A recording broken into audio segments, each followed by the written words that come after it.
Shalom, selamat pergantian hari. Marilah kita memulai hari yang baru ini dengan merenungkan firman Tuhan. Renungan kita pada petang hari ini masih membahas mengenai seri kehidupan doa, bagian yang keempat dengan judul Apakah Yesus berdoa di malam hari? Untuk menjawab pertanyaan ini, mari kita sama-sama membaca di dalam Matius pasal yang ke-14 ayat yang ke-23. Di sana dicatatkan, dan setelah orang banyak itu disuruhnya pulang, Yesus naik ke atas bukit untuk berdoa seorang diri. Ketika hari sudah malam, ia sendirian di situ. Artinya, Yesus juga berdoa di malam hari. Tetapi saya ingin kita mencoba melihat apa yang Yesus lakukan di sepanjang hari itu.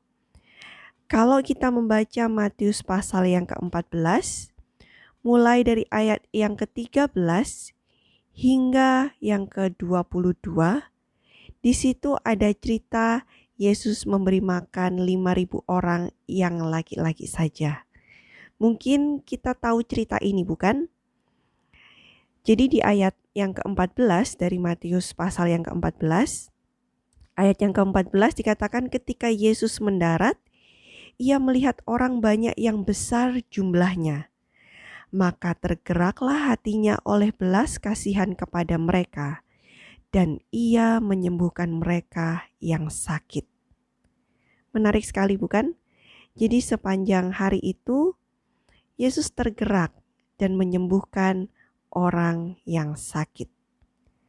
Dan menjelang malam, waktu murid-murid itu datang, mereka mengatakan bahwa tempat ini sudah sunyi gitu kan. Dan ini banyak orang. Suruh saja mereka mencari makanan di desa-desa. Tetapi Yesus menjawab, "Tidak, kamu harus memberi mereka makan."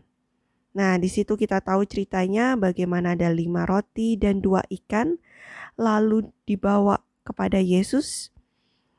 Yesus berkati, dia mengucapkan berkat, dia pecah-pecahkan, dan 5 roti dan 2 ikan itu cukup untuk makan ribuan orang. Nah, menariknya adalah kalau kita lihat Yesus ini dalam kondisi yang sibuk. Tetapi di dalam kesibukannya dia tidak langsung beristirahat. Tetapi Yesus berdoa kepada Bapanya. Seorang diri dia naik ke atas bukit dan berdoa di situ. Apa yang kita bisa pelajari dari kisah ini? Sesibuk apapun Yesus, ia meluangkan waktu khusus untuk berdoa. Dan sudah seharusnya itu juga kita lakukan dalam kehidupan kita sehari-hari. Karena Yesus sudah memberikan teladan kepada kita. Jadi, sesibuk apapun yang kita lakukan, ingatlah untuk meluangkan waktu kita secara pribadi dengan Tuhan. Berapa banyak dari kita yang adalah pelayan Tuhan?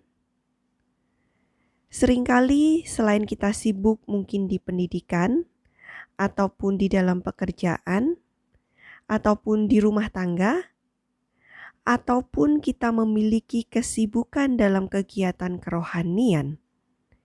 Tetapi refleksikan pertanyaan ini bagi kita semua. Apakah saya sudah meluangkan waktu secara pribadi untuk Tuhan?